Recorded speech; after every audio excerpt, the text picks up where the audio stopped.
नमस्कार छात्रों, स्वागत है आप सभी का आईपी स्टडी वीडियो लेक्चर श्रृंखला में। आज जिस विषय का हम अध्ययन करेंगे वह है विज्ञापन लेखन। देखिए, विज्ञापन की जो दुनिया है आज बहुत ही विस्तृत हो चुकी है। आप टेलीविज़न में देख लीजिए, अखबारों में देख लीजिए, पत्रिकाओं में देख लीजिए, दीवारों पर देख लीजिए, ट्रेनों पर देख लीजिए, कपड़ों पर देख लीजिए, अनेक प्रकार के विज्ञापन आपको दिखाई देते हैं। इनके माध्यम से ही जो ग्राहक होता है वह सुनिश्चित करता है कि इस वस्तु को वह खरीदे या ना खरीदे। तो जो विज्ञापन होते हैं वे हमें बताते हैं कि जो ये वस्तु है ये हमारे लिए किस प्रकार से उपयोगी है, इसका जो मोल भाव है वह कितना है, इत्यादि विषय की जानकारी जो है विज्ञापन हमें प्रदान करते हैं। आज हम विज्ञापन लेखन किस प्रकार से किया जाता है इस विषय पर चर्चा करेंगे। इसके बाद आप लोग भी अनेक वस्तुओं से संबंधित विज्ञापन निर्माण कर सकेंगे। ऐसी मनोकामना के साथ आइए आरंभ करते हैं आज की कक्षा। देखिए, आज का युग विज्ञापन का युग है। आज आप जहां देखोगे आपको अनेक प्रकार के विज्ञापन दिखाई देंगे।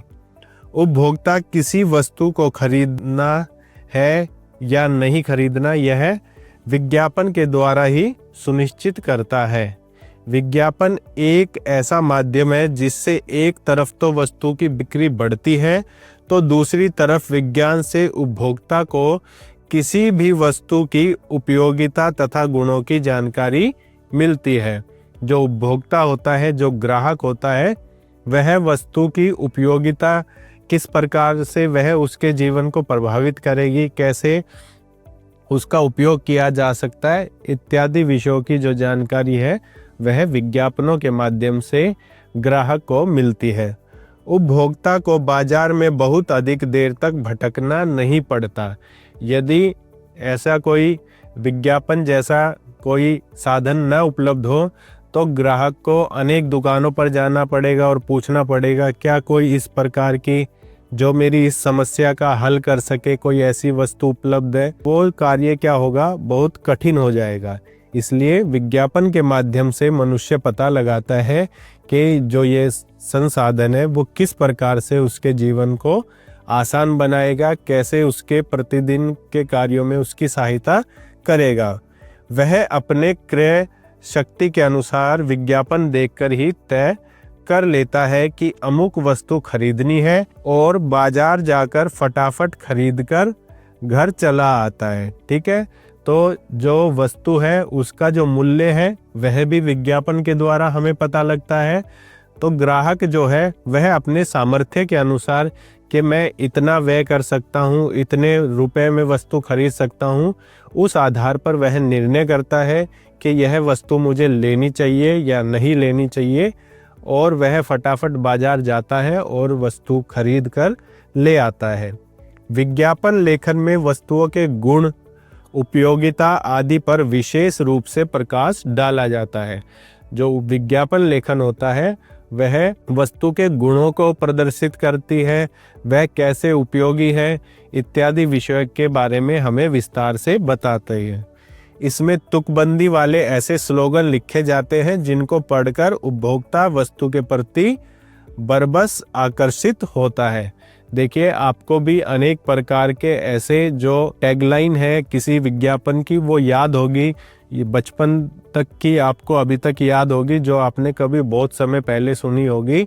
तो इसी तरह से जो तुकबंदी वाली जो स्लोगन होते हैं वे हमें वस्तु के बारे में, वस्तु से संबंध हमारा स्थापित करते हैं और वस्तु हमें लंबे समय तक याद रहती है। कुछ आकर्षक चित्र भी बने होते हैं। देखिए, जो वस्तुएं होती हैं उन पर अभिनेता अभिनेत्रियों के या किसी कार्टून के अनेक प्रकार के चित्र बने होते हैं ताकि जो ग्राहक है वह उस चित्र से संबंधित होकर वस्तु को पहचान सके, जान सके, जिससे विज्ञापन को देखते ही उपभोक्ता के मन में उस वस्तु को पाने या उपयोग करने की इच्छा जागृत हो जाए।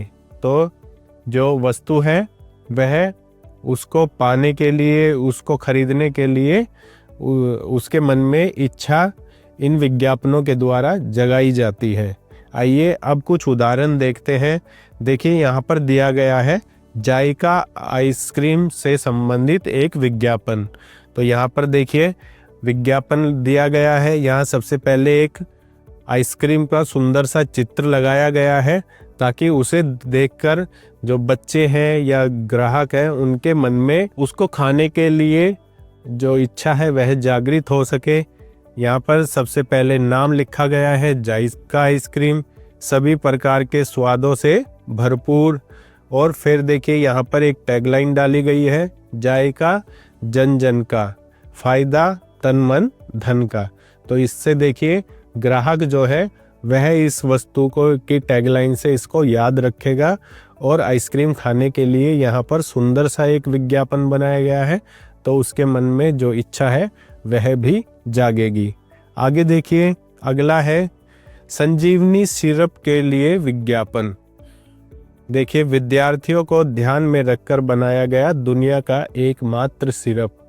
ये देखिए एक विशेष लाइन है। अब इसको पढ़कर जो है जो विद्यार्थी होंगे उनके मन में एक इच्छा जागेगी कि ऐसा क्या है इस सिरप में, हमें भी इसको उपयोग करके देखना चाहिए।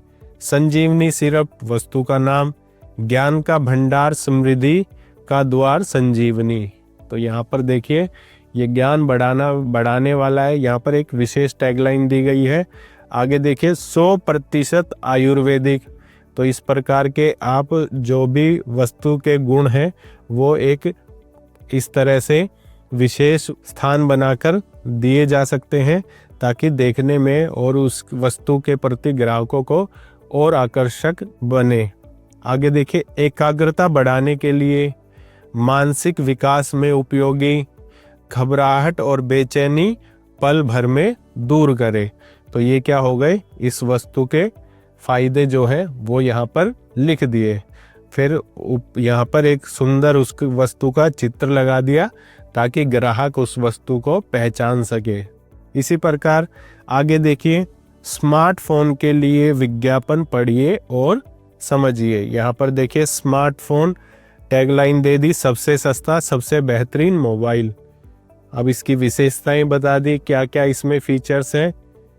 सभी रंग में स्मार्टफोन उपलब्ध, कवर के साथ, कवर इसके साथ दिया जा रहा है। 64 pixel back camera, 34 pixel front camera, 6.1 की स्क्रीन साइज है। पहले आए पहले पाए आकर्षक उपहारों के साथ, कुछ उपहार भी इसके साथ दिए जा रहे हैं। आसान किस्तों पर उपलब्ध, तो ये भी बता दिया कि आप यहाँ से इस वस्तु को किस्तों पर भी खरीद सकते हैं। तो इस प्रकार से आप विभिन्न वस्तुओं से संबंधित विज्ञापन तैयार कर सकते हैं ताकि जो ग्राहक है उस वस्तु को देखे और उसके प्रति आकर्षित हो। इसी के साथ आज की कक्षा समाप्त होती है। आशा करता हूँ जो आज का विषय था विज्ञापन लेखन वह आपको अच्छे से समझ आया होगा। आप भी अनेक वस्तुओं से संबंधित विज्ञापन लेखन करके देखिए ताकि आप इस विषय को और अच्छे से समझ सके और अच्छी इसमें कलाकृतियों के द्वारा इसको सज्जित कीजिए ताकि जो ग्राहक है वो इसके प्रति आकर्षित हो सके। इसी आशा के साथ कि आप अधिक से अधिक विज्ञापन लेखन करेंगे। आज की कक्षा समाप्त करते हैं। जल्दी एक नए विषय के साथ मिलते हैं अगली कक्षा में।